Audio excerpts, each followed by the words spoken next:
gumawa tayo ng promise na parang as long as nakita natin yung bawat isa na nag-e-effort para mapaganda yung buhay ng bawat isa, walang titigil, parang gano'n.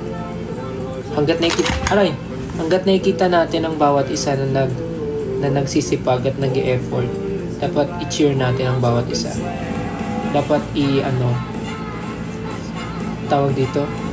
dapat hikayatin natin ang bawat isa na maging best version of themselves, na maging best version ng bawat isa.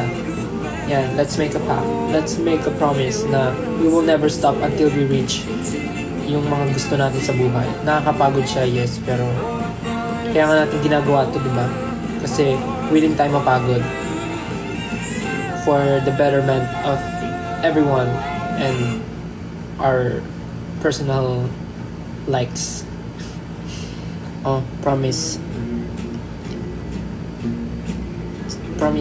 Basta cheer ko kayo palagi. Cheer nyo din ako palagi. Cheer ko kayo palagi.